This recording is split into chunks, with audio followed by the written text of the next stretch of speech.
Hello বুড়া, welcome to my new video. তো আজকে চলে গেলাম চট্টগ্রামের অন্যতম একটা জায়গা বোট ক্লাবে। চট্টগ্রামের বুকের বলছি বোট ক্লাবে কিরা কিরা গেছি একটু কমেন্ট বক্সে হাত তুলে যাও দিনি। আর আমি কিন্তু আজকে জীবনে প্রথমবারের মতোই গেছি বোট ক্লাবে। আর আজকে তোমাদের সাথে আমি শেয়ার করব বোট ক্লাব ক্যারাম আর আমার যেই ক্যারাম লাগিয়েছে আর কি কি দেখলাম। So let's started. প্রথমে বোট ক্লাবের গেটে ঢুকতে আপনার কাছ থেকে নেবে জনপ্রতি 100 টাকা। আর যদি আপনি ডিপেন্ড পারসন হন তাহলে আপনার জন্য কোনোই টাকা পয়সা লাগবে না, ফ্রিতেই ঢুকে যেতে পারবেন। আর খুশির খবর হইলো আমিও কিন্তু ফ্রিতেই ঢুকালাম। আর ঢুইকি মনটা এত বেশি ভাল লাগ গেল কি আর বলবো। এত সুন্দর ওয়েদার আর এত সুন্দর পরিবেশ যে ঢুইকি মনটা ভালো হয়ে গেল। আর তার সাথে ছিল আমার পরা এই সুন্দর ড্রেসটা। এই ড্রেসটা আমি অর্ডার করলাম যে হ্যাপি শপিংটি। আর এত ফাইন একটা 2 পিস, অরিজিনাল 2 পিস মাত্র 440 টাকায় তোমরা পাই যাবা যে হ্যাপি শপিং পেজ। সাদার সাথে নীল কি ফাইন যে একটা কম্বিনেশন। আর এই ড্রেসটা যে একদম অরিজিনাল সেটি কি করে বুঝবা? এই ড্রেসের মাঝখান দিয়ে তোমার পাইপিং করা আছে আর বোটনেক যাকে বলে সেইটি করা আছে। আর ছোট ছোট করি কিন্তু সুতারও কাজ করা থাকবে। আর এখন কিন্তু এই ড্রেসটারই ডুপ্লিকেট বেড়াইছে। ডুপ্লিকেটটার দামই কিন্তু 650 750 নেবে। আর এই অরিজিনাল ড্রেসটা পাই যাবা যে হ্যাপি শপিংয়ে মাত্র 470 টাকা। তো আর দেরি কেন, তাড়াতাড়ি করি যে হ্যাপি শপিংয়ে অর্ডার করে ফেলো। তো এত ফাইন একটা ওয়েদার আর এত ফাইন একটা ড্রেস পরে আগেই কয়টা ড্রেসে শ্যুট করে নিলাম। আর মানুষও যেহেতু এখনো কম আছে তাই এই সময়টাই হলো পারফেক্ট সময় একটু ছবি একটু ভিডিও করার। খালি কি ড্রেসেরই ভিডিও দেখাবো তোমাদেরকে, বোট ক্লাবের আশেপাশে ঘুরে দেখাবো না? নেও বুড়া, এই বোট ক্লাবটাও তোমরা একটু আমার সাথে সাথে একটু ঘুরে দেখো। যেহেতু বোট ক্লাবটা ছিল নেভিদের আওতাধীন তাই প্রথমে ওখানে একটা ঝিনুকের শপ ছিল। ঝিনুকের ওরা নেভি পার্সনরা অনেক রকম ব্যাগ, শাড়ি, কার্পেট টার্পেট হ্যান ত্যান কত কিছু বানায়, সুন্দর সুন্দর জিনিস সেগুন ছিল ওই দোকানটাতে। মানে নেভির যে জায়গাতে কোনো কিছু হবে সে জায়গায় ঝিনুকের শপ কিন্তু থাকবে।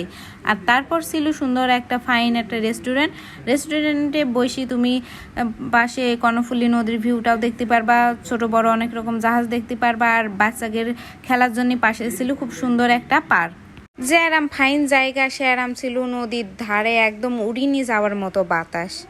এত সুন্দর একটা ড্রেস পরেছি আর বাতাসের ঠেলায় আমার ড্রেসটা যেন পতাকার মতো পতপত পতপত করে উঠছে। সুন্দর জায়গা, সুন্দর পরিবেশ দেখি আমার তো রীতিমতো একদম নাচতে মন বলছিল। ও তোমাদের সাথে আমার ভিডিও ম্যানেরও পরিচয় করে দিয়ে, আমার সাথে ছিল আমার একমাত্র ক্যামেরাম্যান, আমার একমাত্র ছোট ভাই। মেলা দিন পর ভাই কাছে পাই ইচ্ছা মতো ভাই দিয়ে ছবি আর ভিডিও তুলে নিছি। আর এখন যেটি দেখতে পাচ্ছ এইটি হলো বোট ক্লাবের পার্ক। মানুষজন আসি সব ওইদিক বসে থাকে, কেউ রেস্টুরেন্টে বসে থাকে, চা বিস্কিট খায়, নাস্তা পানি করে। আর এদিকে বাচ্চাদের ইচ্ছা মতো ছেড়ে দেয়, বাচ্চারা ইচ্ছা মতো স্বাধীনভাবে খেলতে পারে। এত সুন্দর সুন্দর রাইড আর স্লিপার দেখে আমারও মন বলছিল খেলতে, কিন্তু কি আর করার। একটু পর পরে গার্ড আসি মাইক নিয়ে বলছে যে 12 বছরের ওপরে কোনো মানুষ যেন উঠবেন না, বাচ্চাদের খেলনায় যেন উঠবেন না, দোলনায় কেউ যেন উঠবেন না। মানে যে কে নিয়ে যাও ওই ঘুরতে ঘুরতে বডিগার্ড যাই একদম কানের মধ্যে এসে মাইক ধরে বলছে যে এটা করবেন না ওইটা করবেন না। ও বু, তোমরা বলো তো কিটা বলবে যে আমার পরে এই ড্রেসটা মাত্র হয়েছে 440 টাকা। তারপরে একটু পরে যে দেখতে পাইছো একদম মনে হইলো মাথার মধ্যে চলে গেল একটা প্লেন। আর আমার পেছনে যে নৌকাগুন দেখতে পাইছো প্রথমে মন করে এলাম যে ওই যেসব মানুষজন ওঠে আর একদম খেকশালের মতো করে চিল্লাই যে নৌকায়, ওই নৌকা। তো মা পরে দেখছে ওই নৌকা না, এই নৌকা আবার পানিতেও ভাসে না, এমনি ওখানে পানি থুয়ে দিছে। কেউ যদি আবার ওখানে কাছে যাইছে ছবি উঠতে তা ওই গার্ড এসে কানের মেয়ে যাই বলছে ওখানে কেউ যাবেন না, ওইটা কেউ ছবেন না, এটা কেউ ধরবেন না। নৌকাগুন দেখি আমারও মন বসল কখন যে দৌড় মেরে যাই ওই নৌকায় যাই বসিয়ে পড়বো নি, তার নেই ঠিক। বেলা যত গড়াইছিল বোট ক্লাবে ভিড়ও তত বেশি হয়েছিল। এই শহরের বুকে জানি এক টুকরো প্রশান্তির জায়গা এই বোট ক্লাব। দেখতেই পাচ্ছ অনেক অনেক মা বাবা তাকে সন্তানকে নিয়ে আইনিছে, সন্তান জানি একটুখানি সুন্দর পরিবেশে খেলতে পারে, প্রাণ খুলে খেলতে পারে, হাসতে পারে, দরাদরি করতে পারে। ভাই রে ভাই কি আর বলবো, এত ফাইন একটা ড্রেস পরি একটু পর পর আমি নিজের প্রতি নিজেই ক্রাশ খাই যাইছি যে এত সুন্দর একটা মেয়ে কি করে হতে পারে, তার উপর আবার এত ফাইন একটা ড্রেস। পেছন দিয়ে দেখছি একটা হেলিকপ্টার যাইছে, হেলিকপ্টার এত নিচ দিয়ে যাবে আর আমি ভিডিও করব না, একদম ফোন নিয়ে বসে পড়লাম ভিডিও করার জন্য। পাশে যেহেতু এয়ারপোর্ট আছে তাই একটু পরপরই হেলিকপ্টার প্লেন উড়ি উড়ি যাইছিল। সব কিছু মিলিয়ে আমার মনটা তো সেই খুশিতে একদম আটখান হয়ে গেছে।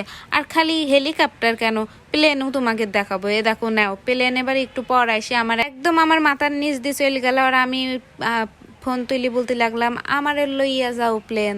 ও বউ, আরেকটা কথা তো তোমাকে আমার বলতেই ভুলে গেছি। আমি মেনলি ওখানে গেলাম বোট ক্লাবে সুইমিং পুলে গোসল করার জন্য। ও মা, সুইমিং পুল যাই খুঁজে খুঁজে এদিক দিয়ে ওই দিক দিয়ে সব প্রান্তে ঘুরি ঘুরি সুইমিং পুল আর খুঁজে পাইছিনি। তো ওখানে যাই এক বডিগার্ড না গার্ডকে জিজ্ঞেস করলাম যে ভাই এখানে হয়েছে সুইমিং পুলটা কোন জায়গায়। তো বললো সুইমিং পুল তো আছে ওই কর্নারে, কিন্তু সুইমিং পুল এখন বন্ধ। ওই দিক নাকি সুইমিং করতে হলে আগে বুকিং দিয়ে তারপর নাকি যেতে হবে। খাই নিলাম বড় সড়ো একটা বাস, বাড়িতে জামা কাপড় বাইন্দে নিয়ে গেছি যে ওখানে যাই সুইমিং করব।